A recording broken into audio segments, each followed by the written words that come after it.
Kia ora, everyone. Welcome to the latest Netsafe webinar, Safer Online Learning from Home. My name is Andrew Cowie. I'm the Education Manager for the Netsafe Education and Schools team. Really delighted to have you with us today. This is for parents, caregivers, whānau, and teachers and school leaders. So we are looking forward to our conversations today. I'll do a proper introduction with our guests in a moment, but let's just kick off with e karakia. Kia hora te marino, kia whakapapa, ponamu, te moana, he hua, rahe, tato I te rangine, aroha atu, aroha mai, tato I e, tato katoa, hui e, taiki e. May peace be widespread, may the seas be like greenstone, a pathway for us all on this day. Let us show respect for each other, for one another, bind us all together. Kia ora and welcome. Lovely to have you here on a Thursday afternoon, here on day, I don't even know how many, in lockdown for us here in Auckland in level 3, but we're delighted that you've taken some time out of your schedule, and I'm sure several Zoom calls and other video meetings to join us today. Really delighted to have you here. We have a couple of special guests I'll just introduce in just a moment, but I'll just kick off by just saying that if you are watching this and you are only able to catch some of it, or you have colleagues that would have liked to have joined, just remember that this will be available as a recording on the Netsafe YouTube channel after this broadcast today. So there will be an opportunity to go back and watch.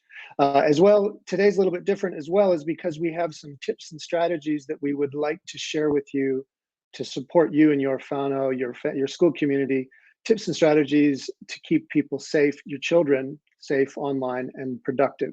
And so that document will actually be emailed out to all the participants who've signed up for today. So if you're one of those people that likes to take notes and you still would like to, of course, that's fine, but we will be sending you a document with many of the points we will be discussing today, as well as some of the links that will be really helpful as far as agreements and toolkits and other resources. So today, we're really excited because we are being joined by two people who have been in the trenches with many of us, like so many of us around the country, around the world, doing the home learning with children, and also have a connection professionally to other responsibilities that kind of provide a little bit of a different lens and perspective on what it's been like for home learning. So I'd like to introduce those two to you. The first person is Katrina Williams. She's a parent from the Upper Harbour School community, and she has a couple of kids that she'll tell you a little bit about, and she has been right on the front line with home learning. Katrina, welcome. Thank you for being here.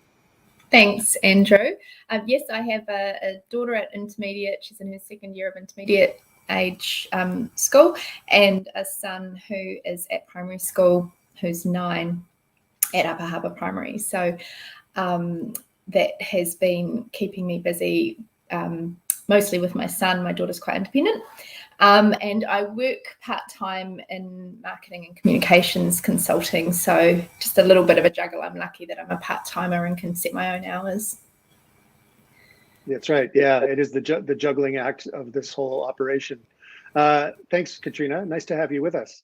And our second guest is Carrie Woods, who is also a parent, but is a school counselor to 3 different schools around the shore, or around Auckland. And she has spent a lot of time with different students of different ages, parents, and has a really interesting perspective from that vantage point. Carrie, welcome.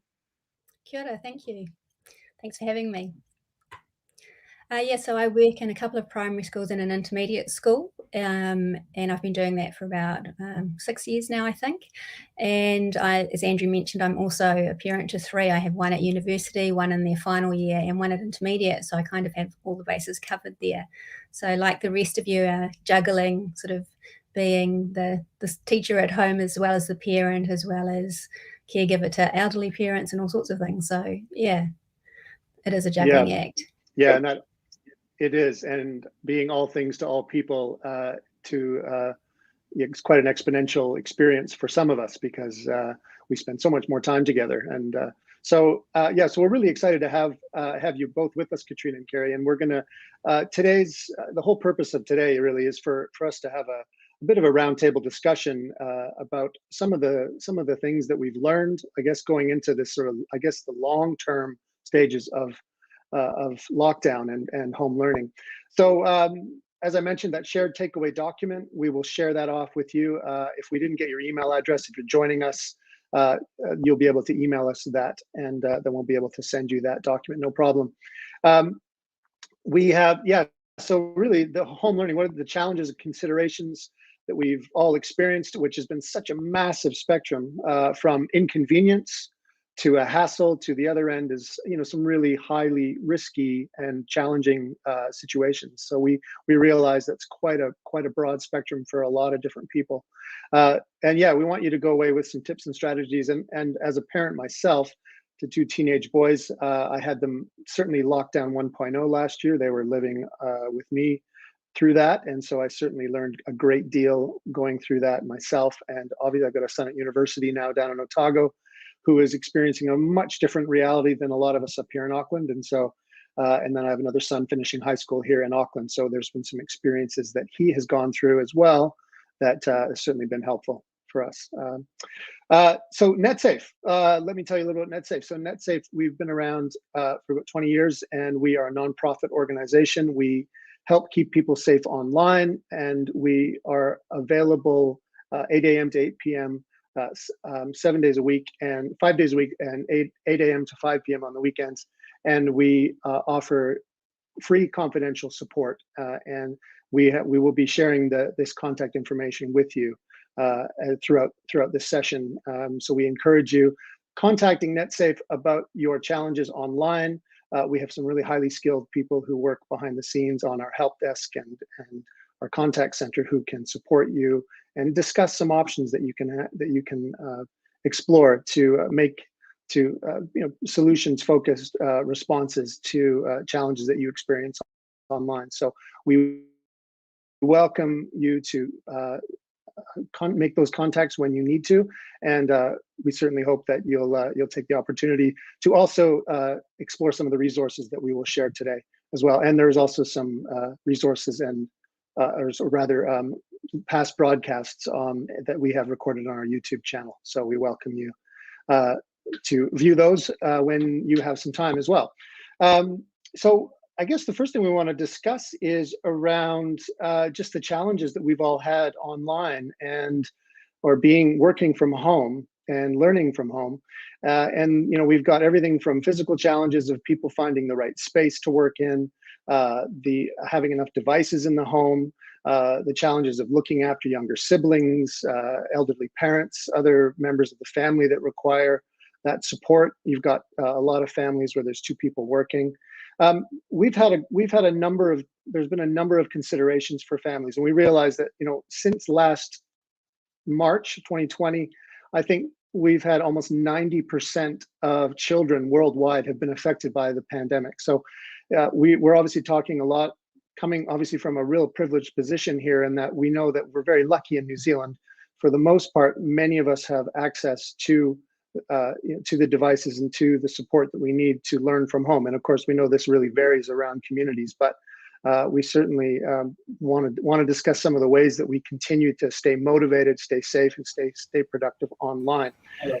So just going over to you, Katrina, as far as some of the challenges that you faced, I guess, and some of the things that you noticed with home learning since, I guess, from last year, lockdown 1.0, and maybe some of the challenges that you noticed coming into the last few weeks, really. Yeah, well, I think that one of the bigger challenges that I feel we've had is the acceleration into technology and having to adopt technology that probably I wasn't quite prepared for my kids to have that depth, particularly my 9-year-old. I just wasn't prepared for him to have the involvement with technology that he's had.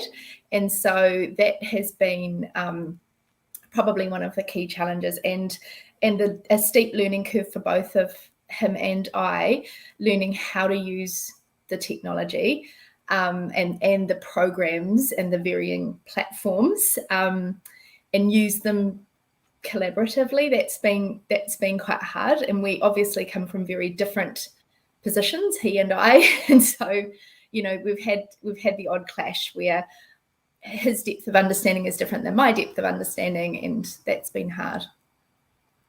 Yeah. And how about for you, Carrie? How's it been for you? Well, the first lockdown, we actually had my son's friends staying with us, so we had 6 of us. So there were times where you couldn't get to the kitchen or to the lounge because there were Zooms happening for everybody. So we found Post-it notes were a great tool there. It sort of saved a lot of interruptions, and I guess a lot of eruptions as well, with people being interrupted or being annoyed with people walking through their lessons, whatever. So having agreed workspaces was really important. Like, the dining table during the day is my workspace, and of night it's the dining table, but we've all got an agreed sort of workspace, and if I'm on a Zoom, then there's a sticker on the door and nobody kind of goes through. So I guess we sort of learnt that one the harder way. This time round, I think the length of the lockdown, and I think having been here, done this again, it's almost been more wearing, is my sense. Like, it feels like a real marathon this time around. I'm not sure if I'm the only one that feels that. I don't think so. When I talk to others, I get a sense that, there are lots of people, it's kind of in that space at the moment. But we've got, I guess, more regular routines around this lockdown.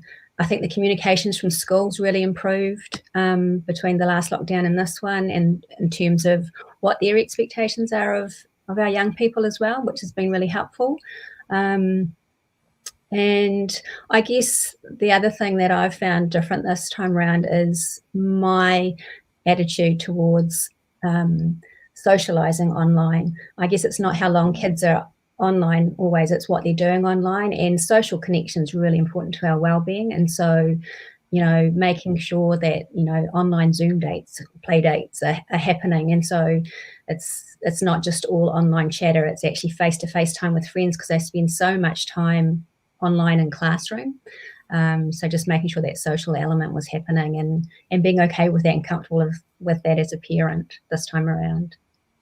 Yeah, absolutely. Yeah. I think that ability to just probably relax some of the rules a little bit, knowing that I think maybe in the past there was a little, maybe a bit of a reaction to the amount of time spent on devices, and that was really I think challenging for a lot of parents. I think now that we've been so much in our silos and our own bubbles, we haven't seen enough, and I think allowing for a little bit more opportunity for young people to connect online in a social space is really helpful. I certainly know of certainly classrooms where there's a lesson, like a Zoom lesson that a teacher has led, and then they will plan immediately after that lesson. A small group of students will then get together and debrief or discuss what was discussed in that class-wide lesson. It's not a very natural thing to have 25 plus different little Zoom thumbnails on a screen and a teacher is front loading. And of course, yes, teachers are always getting better at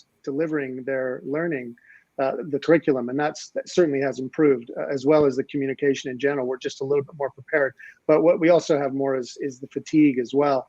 And so I think redefining some of the priorities, reprioritizing that, actually, in order to socialize, we need to think about how we provide a little bit of maybe extra screen time that might be FaceTime or a Zoom or a Teams call or whatever it is, to give our kids a chance to connect with their peer group in other ways. Yeah. No, anything there, Katrina? Sorry, yeah, I totally agree with that, and we've done the same thing this time around, and it didn't really occur to me, I think, so much last time to organise, play dates via Zoom and things like that. We were just kind of trying to keep our entertainment within the bounds of the house, and so learning to use technology in different ways for different things has definitely been something that has been a benefit this time around. Mm-hmm. Carrie, were you going to add something? No, I was just agreeing. I sort of that was a real learning for me this time. Yeah. Yeah, I think it's paid benefits.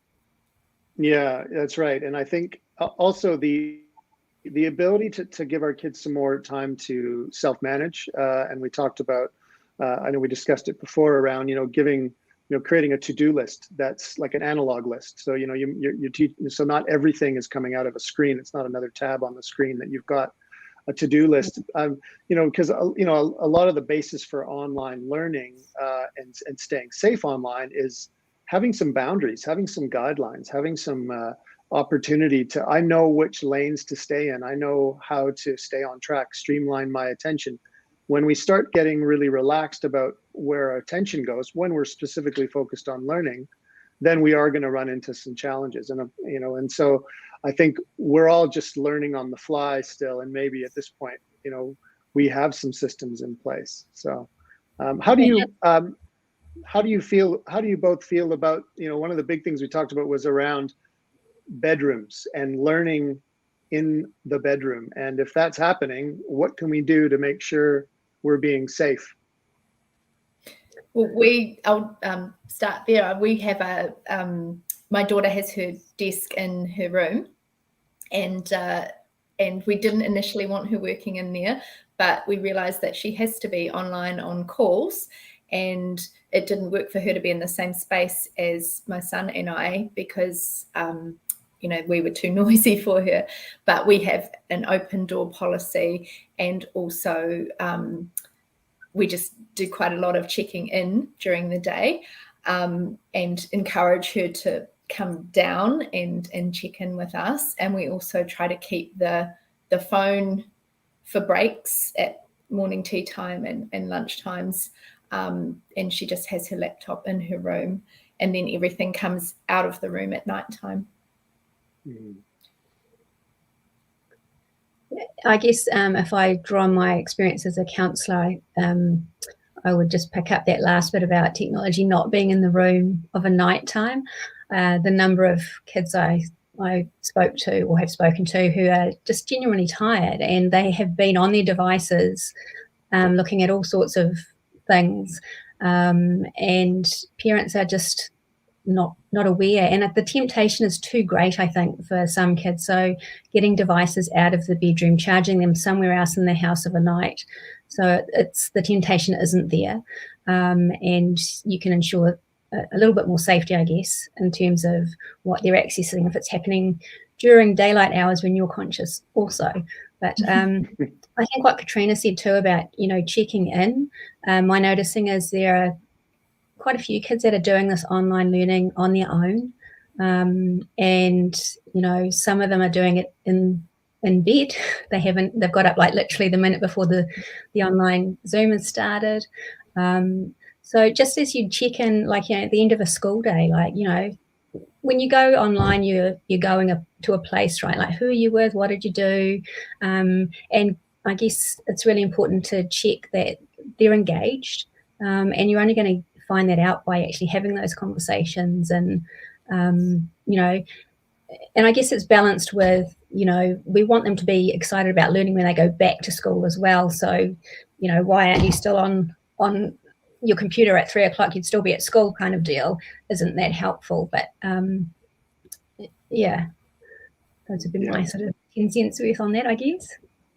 Yeah, absolutely. And I think too, with like certain school districts around the world, I've got a cousin who's a principal in Texas, actually, at a high school, and they have a policy that for the home learning, you had to have a blurred background or a photo backdrop. You couldn't actually, you actually had to keep your camera off unless you could provide some kind of a filter. So it's also considering the privacy of the children as well, because some of them are actually could be quite self-conscious about, hey, this is a window into my world, and they might not feel comfortable in the fact that, hey, there's nowhere else in the house to work. I actually have to work in my bedroom. And so I know that my cousin had conversations with students about, if you are sitting in your bed and you haven't got room for a desk, even sitting against your bed on the floor while you're online, while you're on a video call, is better than just staying in bed. And even if you do have that backdrop. So I think it's important also to think about privacy concerns as well, that we try to, we try to encourage protocols. I just want to draw your attention, folks, to the email there, education@netsafe.org.nz. If you have a question, a comment, if you have a tip or a strategy or an approach that's really worked well for you over home learning, we would love to add that to our doc, because we really feel like this is something that we've all experienced a whole myriad of emotions and experiences with home learning. And so we certainly would want to just reinforce that if you have a comment, please, you got the email, but also if you log into YouTube, you can add it directly into the comment section there as well. I guess the other thing is around, so how, so we're talking about productivity, and I guess one of the things I wanted to bring up as well was this idea of trying to create a learning profile or a learner profile, so that you've got the ability to, when your son or your daughter are logging in to begin their school day online, that they're making a distinct change to a profile that's set to the learning tools and resources that they need from their school. So that might include 4 tabs, bookmarks around specific learning tools, the Google Docs or the Math Seeds or Study Ladder or whatever it is. But trying to create a learning profile. I'm gonna put this particular hat on, or I'm gonna have this particular profile on when I'm getting myself ready to learn in the best way I can. The more that our young people are able to streamline their attention, the safer they're going to be and productive. And that's the idea that when we go to work, when we go to school, we have this profile that helps us learn. Just wondering if as a parent, for both of you, Carrie and Katrina, how have you helped, I guess, with the attention, the quality of your children's attention when they've been working? What tips and tricks have you tried to employ? As I was listening to you, sorry, Katrina. No, that's okay. You go ahead, Carrie. As I was listening to you talk, Andrew, it's, I guess, a little akin to like putting on your school uniform if you wear one, like that, getting that identity on, getting your mindset matched with what you're about to do. So I like the idea of that. Making sure those certain tabs are open, etc.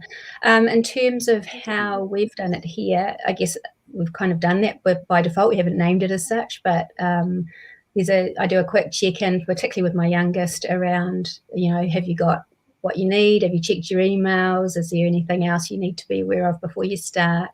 Making sure that she's got all the materials around you that she needs, a water bottle, pen and paper should she need to take notes, and just those regular check-ins. And occasionally, and I know it's really hard when you're working from home, but I've made the effort to just sit down sometimes and listen in just for a little bit and just watch. It's really interesting actually getting to know your children as learners. Like, I think pre-COVID, you'd say goodbye to your child and off they'd go, and didn't really know what happened in the classroom a lot of the time, except for the parent interviews. And yeah, a couple of occasions I've gone in and thought, are you actually looking at that screen? Are you following that along? So, just even observation. And I guess that's harder to, pre-COVID, we were encouraging people to put laptops, whatever, in a public space for younger children in particular, I'm talking here. And now with COVID, they've had to go into the bedrooms in a lot of cases just to make sure everybody's able to do what everybody needs to do.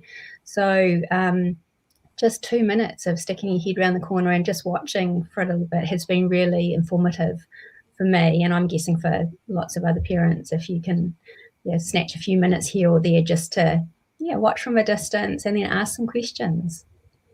Yeah, we have really similarly tried to maintain our routines throughout, but starting a little bit later in the day. Normally we'd be all up and having breakfast at 7 something. Now it's sort of a bit later in the day, but trying to have everybody ready to go, teeth brushed, dressed, all of that sort of stuff. That's the ideal, and it doesn't always happen.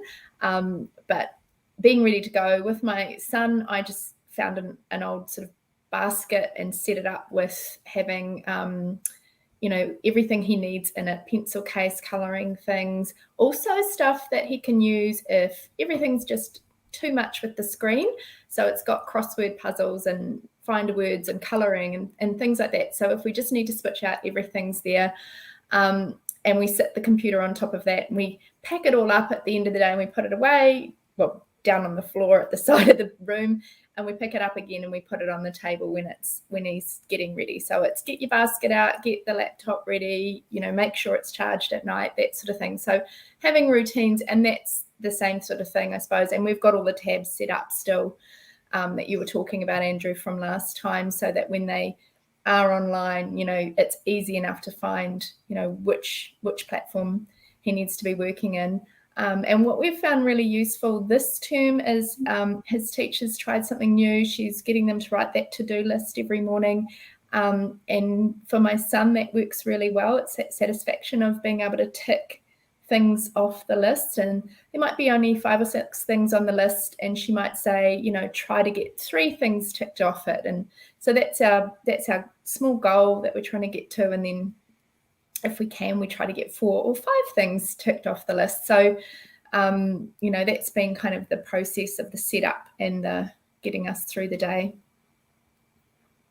Yeah, it all sounds really helpful. And I think it comes back to that, you know, we're trying to create the best possible conditions for learning.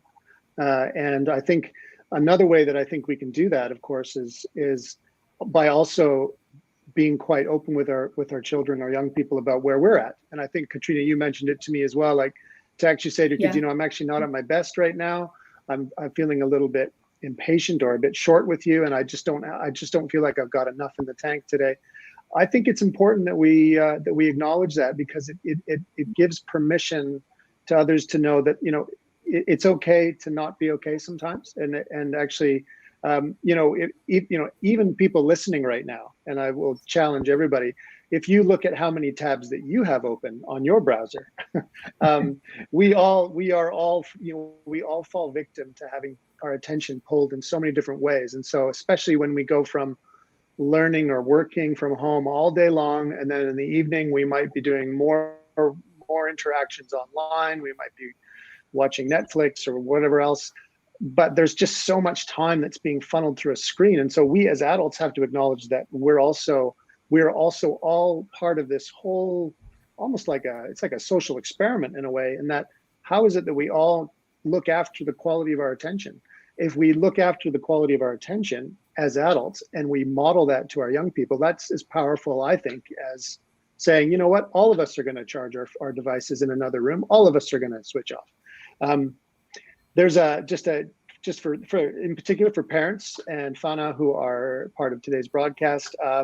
Today, we're talking a lot about the Online Safety Parent Toolkit in a lot of conversations we have with families, Fana, around the country. And so we encourage you to take a look at this resource on our website, Online Safety Parent Toolkit. And there's the link there, digital parenting, netsafe.org.nz/digital parenting. And that segues really nicely into, I guess, adding to the conditions that we create is also about really clarifying expectations. So Katrina, like you said, around the basket, you know, here are the tools I need. What are the right tool for the right job, for the right time? And it's all available to me. But it's also to hear about, let's clarify expectations. And so in that parent toolkit, at the back, there's a family treaty. And so at the back of that family treaty is a guideline that you can use to talk about, this is what we expect. We don't have devices in the bedroom after a certain time. You know, every family all families are going to have slightly different considerations. Of course they are. But we want to be very, you know, we want to be very pro-tech. We don't want to just say, well, we're going to come in and take away the technology, and you're only going to get it for this certain amount of time. Well, sometimes that needs to happen, but actually, when we give our kids an opportunity to have a voice in the agreement, in the expectation, and so on the doc that we'll be sending you as well, we will provide you not only with that family treaty link, which is inside that parent toolkit, but also the student agreements. There's a whole suite of student agreements that we have on our Netsafe school site that we will share as well. And so if you and you can build your own. We have a do-it-yourself template that you can also use. So I think it's really important that if you have a device, especially for young kids, that you've got some kind of an agreement that goes with it. So if you, and that's there, there's the link there, netsafe.org.nz/the-kit. So that's really important. As far as those expectations, conversations that I've heard both of you allude to, I guess what else do we want to consider about creating the best possible conditions? Are there other considerations? Are there things that haven't worked that maybe surprised you? Anything like that? I think, I guess I'm wearing two hats, counsellor and parent in this conversation, but having conversations around how we communicate online, I wonder how many parents are having those. And I guess in my counselling world, I see the outcome sometimes where that hasn't perhaps gone so well. And so having conversations around, in the person-to-person world, we have a whole lot of information. We've got visual cues, we've got tone, a whole lot of non-verbals, if you like, that we often don't have in the digital or the virtual world. And so when we say something in that space, some of that information's missing. And also we don't know how that's landing for the other person because we don't get to see the response. And often the other person's obviously reading it in their voice, with their spin on it. And so there's, a whole lot of complexities that I think unless we talk about that with our kids, it doesn't occur to them to think about it in that way. And I think I said to you, Andrew, just the other day, like when I was first counselling, when, somebody would say, oh, so-and-so said this to me. Some of them it's quite horrific things they were saying. I was like, they said that to you? To your face? Oh, no. And so when they're talking about talking to each other, they're not talking about face-to-face. They're talking about talking online. And I think it's crucial as a parent to have those conversations with our kids about what we say. I talk about digital tattoos, like what you put out there, it's out there for forever. And once it's gone to somebody else, it could be going anywhere else. The other thing I like to talk and, insert your special person here, whether it's your nana or your mum or whoever, but, like the nana test, like would you, if your nana was standing here behind you reading that, would they be okay with you hitting send? So that, just taking a breath and taking a moment to pause before you hit send and just thinking about, what is it you're saying? How might that be received? And is that okay? And if it's not, then don't act. Take a moment and think about how else you might connect with that person or get that message across. Yeah, we've definitely had situations like that, and I think that it's an ongoing learning process for all of us, including me, in terms of how to handle things that have been perhaps a little disappointing. And it's recognizing that sometimes it's literally a lack of worldliness or empathy, or like you said, not understanding how something's going to land. So it's an ongoing conversation. And I've also realized I have to sort of say that this way we talk, this is, or what I'm talking about, this is long term. This isn't just for the next 3 months. This is forever. I want you to treat people with kindness, and all of the same values that we have offline apply online. And I just think it's an ongoing thing. We do our best to find opportunities to, I suppose, use real life opportunities, whether they're ours or something that we've seen in the news or on television, to apply them, and see how that applies to us or our family or our kids, and try to have discussions about it. And what I have found is that these discussions are flowing more naturally and easily. And I suppose, as much as I'm not really a big technology person, this overexposure that we've had through lockdown has given us more and more opportunities to have that. And I think that's probably quite good, because the reality is technology is not going away. It's a huge part of our kids' lives. It's way bigger than it ever was for us as children. So this is us becoming part of the world that they exist in, and navigating it together. but keeping our values intact, or recognizing when we've strayed outside of that. And I think it's important as well with the kids to make sure that they understand people make mistakes and adults make mistakes as well. So if they do make a mistake, not necessarily getting really angry about it, but talking about why it wasn't quite the right approach and how we could do things differently next time. I read in the toolkit about how it's really important not to come down, so hard that I'm taking your device away, which would have been perhaps how I would have approached things in the past. Well, you've done this wrong, so you lose the device. And instead sort of take an approach of, I don't want to take your device away because I recognize that this is how you communicate with your friends. What I want you to do is help, think about how your approach could be different next time. And I think that's been really important for me. I'm finding that I'm probably learning much more than my kids are in some ways, and recognizing that's important. Yeah, I think we all wish that there was like just before we go on, there is the contact information for our contact center, text, email, toll-free number, and you can do an online report as well. So we do encourage, if you're not sure, I'm not sure if this actually is something, I'm not sure if it's serious enough. It just feels like an annoyance or an inconvenience or something. But thing is, we are happy to discuss options with you. And sometimes it's really nice to be able to do that. And you can do this on behalf of your children too. If there's a young person in your family that you're concerned about, you can make a report on their behalf. And what I love about Netsafe and the people that work behind the scenes is that they're great problem solvers. Everything from supporting you around your settings on your smartphone, all the way to something that might be quite harmful that requires more intervention from other factions. So it's really important that everybody's aware that Netsafe are here to talk to you about those options, and it's really important that our young people know that they can talk to people. Lots of times, young people are keeping stuff secret because they feel like what Katrina was saying, that perhaps the device will get taken away. There's a good reason to not tell mom or dad what's happened, but also they just think, well, they won't really understand anyway if I try to explain. I got to go through what is Discord, and it's a social media platform for gamers. It's really popular. It's as popular as Facebook is to the rest of the world. All those things. It's a whole other ecosystem, and so I think part of that, getting closer to that world, even if it's not one we identify with ourselves, is having the conversations about that world before things go wrong.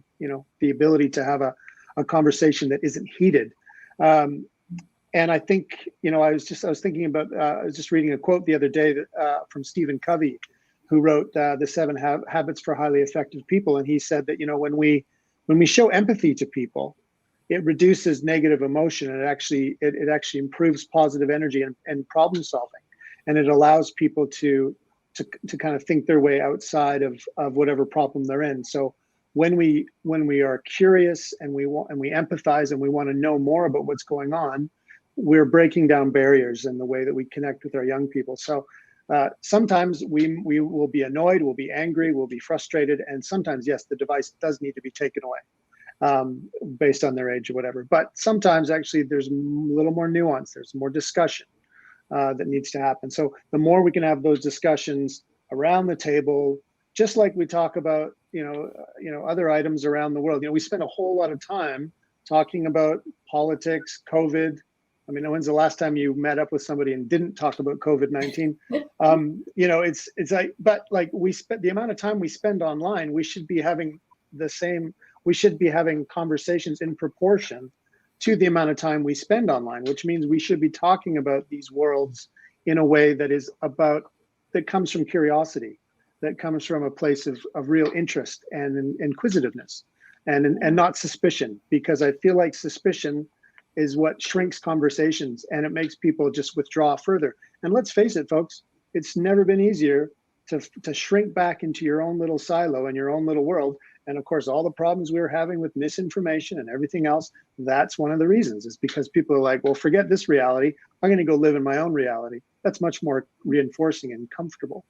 So I really like what you're saying, Katrina, about that. I think that the ability to have those ongoing conversations. And one last thing I'll say on that point, and then we'll move on, is that we had a Post-it note sitting above the kitchen table last year when my boys and I were working. I was working as a deputy principal at the time, and my boys were on Zoom calls, and my boys were working online. And we had a sticky note that said, before you post, is it true? Is it kind? Is it necessary? And it's a very simple three questions that I think if all of humanity asked that, I think we'd just be so much better off. So, yeah. And a fantastic life skill too, like, engaging conversations, our kids in conversations like that is a valuable life skill, and being able to hold differences of opinion in a safe way where it's okay that you might think this, but I might think that. It doesn't have to be either or, it can be both and. And I think there's real value in that. And so when maybe the wheels do fall off or they get a bit wobbly, we want our kids to feel safe knowing they can come to us and they're not going to get judged or reprimanded. And I think you're absolutely right. Taking the phone away as a form of punishment tends to be a go-to for a lot of parents. But when you think about, particularly our teens and tweens, you're not just taking away the device, you're taking away connection to their social network, their friends, their supports. So keeping that in mind, does the punishment fit the crime? Yeah, that's absolutely right. And I think with devices too, we've got, there's just so much more confidence around the ease of connection, and that some of that connection is happening without some of the wisdom and the knowledge and the big picture that parents might have. Like, this is a very strange time in history. We're living through it. But for our kids, they're thinking, I'm not going to school. I'm not seeing my friends. My world feels really lonely and really small. So we have to remember that sometimes that little connection with their friend, whether it's through messaging or through a video chat, those social connections and the ability to still use the technology to reach out, it's never been more important really to our young people. So, yeah. I just got to, sorry, go ahead. Yeah. I was just going to say, I think, we talk about empathy and teaching the kids empathy. Something that I've had to realize is about having empathy for my kids because of the fact that their world has shrunk. And it's really been, 2 years of disruption, on and off, but it has been such a disruptive last couple of years, which in their lifetime is a really big chunk of it. And, and that is having a major impact. And it's perhaps not something I had appreciated enough until a conversation with my daughter the other day that really made that much more transparent to me. And I think that's a really important thing too, is so, really trying to look at things from their perspective and not just be so caught up in how much this is affecting me, because I know things will get better again, but they're not necessarily seeing that because their world is so small and insular in some ways. Yeah, absolutely. Which is it? I've just got one of the questions has come through email, and it's just asking, how can we give our children more responsibility? How do we give them more opportunities to be responsible with technology? And we were discussing this before, and I think, was it Katrina? Was it with Riley, or it might have been Carrie? I can't remember, but it was around, I want to use this app. I want to download this app on my phone. I want to get this game. And so it was about giving your kids an opportunity, from a certain age, to do a little pitch to you. Okay, how are you going to stay safe? How do you interact with your friends on this app? Where are the parent, where's the community standards or community guidelines? Just asking them to kind of put a pitch to you and say, well, okay, that app looks interesting. It looks like fun, but I just need to know a little bit more about it. When they get to a certain age, they will seek that out. That's a good scavenger hunt for them, I think. Really get your kids to, if there's an app that they want to use TikTok, they want to use WhatsApp, they want to use Snapchat, whatever it is, get them to give you like, okay, here's some 5 things that you can do on Snapchat to stay safe. Because if I know you're going to be safe on this app, then I'll be able to trust you more. And if I'm able to trust you more, you'll have more freedom. And if you have more freedom, you're presumably going to be a lot happier. Do either of you want to add anything to that? Yeah, well, that was me with Instagram. Yeah, before I knew anything right. about Instagram. Total pleb when it came to Instagram. And so my daughter wanted to use it, and this is going back quite some time, and she didn't get it at the time. But I said to her, "You need to pitch to me. You need to explain to me what it's all about, how people use it, you know, how your friends use it, what are the risks involved." And actually, for a while, it was just a great deferral because she couldn't be bothered. She didn't want it that much, but then it became more and more pressing for her. So as the time got closer, you know, she did actually, you know, take the time to do the research. And, you know, and I did ask her to think, you know, to talk about, you know, what were the risks, because that was important to me, that she understood, you know, what the risks were, and because that opens up that next level of discussion. And then we landed at a place of compromise, which was her suggestion of that I would manage her account. And so we set up an account that way, and I have the ability to go on to look at, you know, who's following her, who she's following, and the types of messages that she's receiving. That gives me a level of comfort. And I have learned how to use the app myself. So that's been useful for my education as well. Nice. Yeah, I had a similar situation with my middle daughter who wanted Instagram. This is going back a few years as well. Similar sort of approach. And then when she was on it, there were people wanting to follow her that she didn't know from Adam, and so that she came and she shut it down within the same day that she set it up. She's obviously a lot older now and is managing that herself, but that was a really valuable experience. The reality was quite different to her expectation, and I think she really quickly learnt that it's not this little bubble maybe she thought it was at the time. So yeah.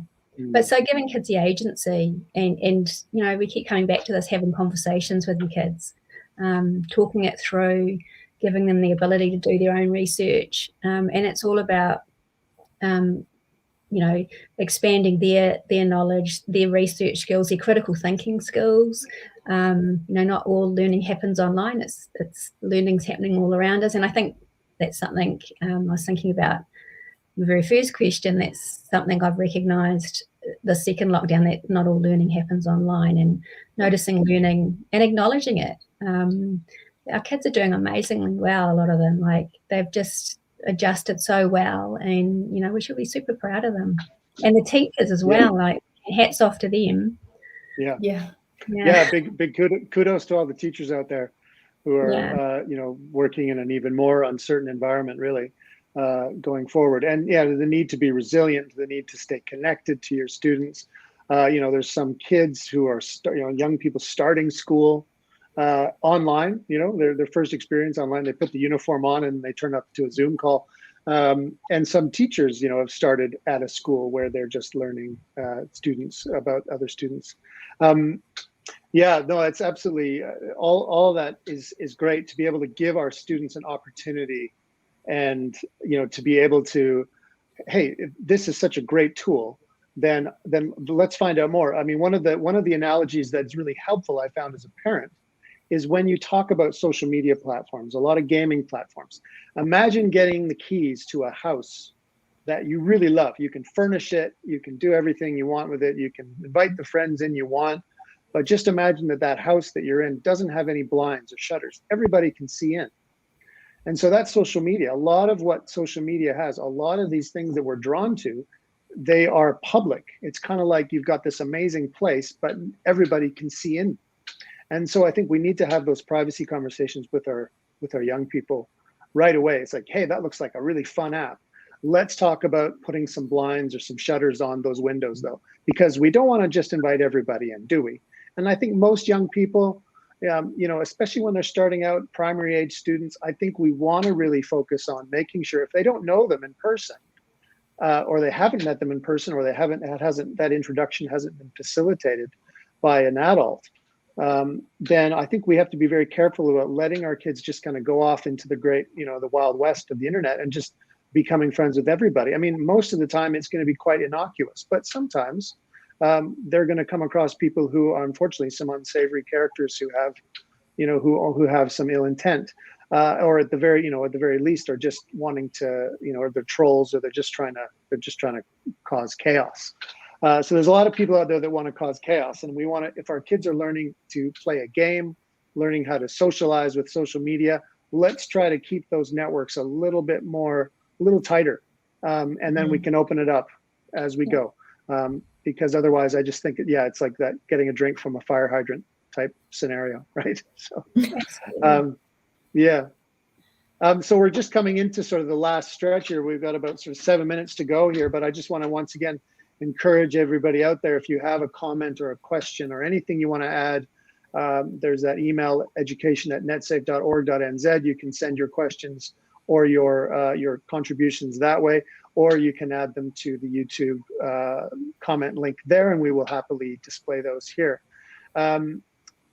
I think we've covered most of the bases, I guess, but I suppose one of the other questions is sort of like, how do we ensure that we continue, how do we keep people motivated? How do we keep people, how do we stay energized when we're going through such a challenging time where we're now, the novelty of lockdown, lots of kids around the world like, well, I enjoyed being away from school for the first little while, and then the novelty wore off, and now I just miss my friends and I want to connect more. So are there strategies or any other tips that we have to just kind of make sure we just kind of fill people's cup, and we keep our kids going through especially these sort of latter days of the long lockdown here in Auckland?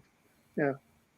I think from my perspective, variety is something that's been necessary. Like, saying, right, let's do something different today. Let's work offline, or let's go to the park and we'll do this exercise. It might be the need to brainstorm something for a piece of writing or something that my son needs to do. We'll go to the playground and we'll brainstorm on the swing, or we'll make a maths challenge out of doing some baking, the same sort of things I think that lots of people are doing, but I think that's what we need to do. My biggest thing that I think I've learned is just, knowing when to stop, because probably the most demotivational thing is to just keep pushing when actually we've had enough.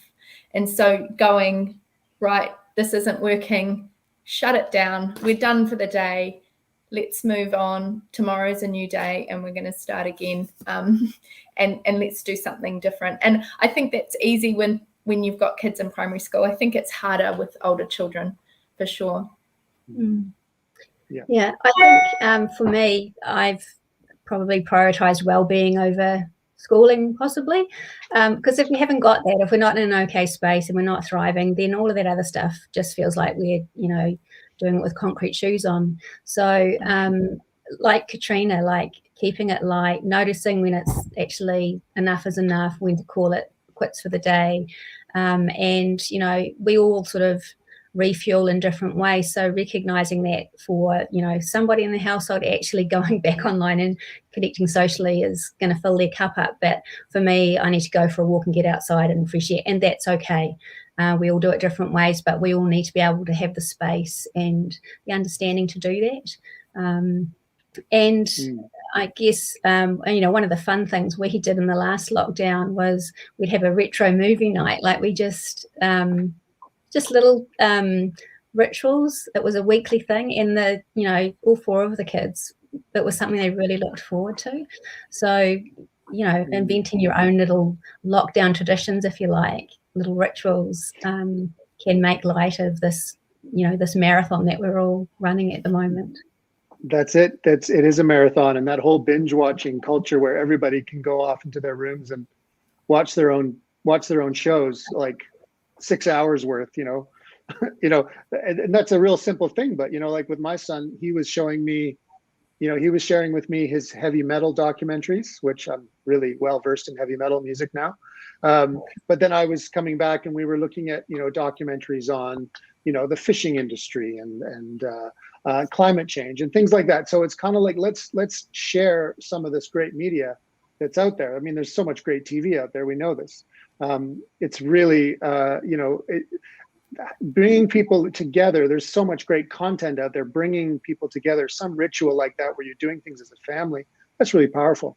So anyway, I'm just looking at our time here. We got 2 minutes to go. And I just before we sign off and thank our guests, I just want to point people to a few resources that we have. Again, there's the online parent safety toolkit, which we mentioned, which we will that's provided in the link, which we encourage people to take a look at.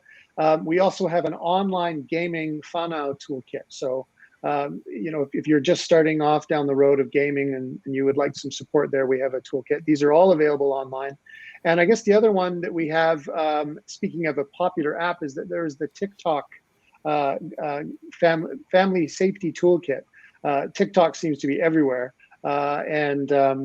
This is a resource that we made in collaboration with TikTok. So those are 3 resources that you can access. They're all available online, and we encourage you to go and check those out. So in addition to those, the document that I will be sharing via email to you all who've been with us today, if you signed up on Eventbrite, then I'll have your email and I'll send you the document. And if you have any comments or any contributions that you have you'd like to include in that document, please get in touch. We'll send that out to you probably Monday, because we want to allow for some time. If there's anybody who was part of this discussion today who wants to add their voice, then we would certainly appreciate that. So look, I just wanted to, on behalf of Netsafe, thank you, Katrina and Carrie, for your time today. It's been really lovely and informative, and I think comforting too, because we're all, in many ways, we all have that in common. We're trying to keep going. We're trying to keep the momentum. We're trying to keep everybody upbeat. We're trying to keep everybody moving forward. And it's very, it's really helpful to have voices around the table. We just all got to work together. We all got to be paddling together on the waka. And these conversations are so important. So thanks to you both for being part of this. We really appreciate your time. Oh, thank you. And the Netsafe resources are just fantastic. So I think the work that you guys are doing in this space is just invaluable. Yeah, people check you out online. There's so much there. We're really lucky. We're not quite ready for a TikTok yet. Sorry to interrupt, Kerry. I was thinking though that TikTok toolkit looks great. I'm not quite ready for it, but it might be something for me to read to get some comfort. But I totally agree, Kerry. Well, and that sounds like it's the right approach. Yeah, no, that's the nice thing, is that we can take some time, we can tap the brakes and take some time and investigate these reads. Just because the internet moves at 1,000,000 miles an hour doesn't mean we have to. We need to take our time. And just finally, before we go, if you need help, please text Netsafe to 4282, email help@netsafe.org.nz, and our toll-free number 0508 Netsafe, and an online report at netsafe.org.nz/report. Ladies and gentlemen, thank you very much for joining us today. And again, to Katrina and Carrie, for your time. And this will be available on our YouTube channel following this broadcast. And we look forward to seeing you again. We got 2 more webinars coming up later. We got one coming up on Google Apps, Google Workspace, which is happening in November. If you're a school educator, but we've also got one coming up later with the classification office. We will share that out to our various newsletters and communication channels. And we look forward to seeing you down the road. Thank you, everyone.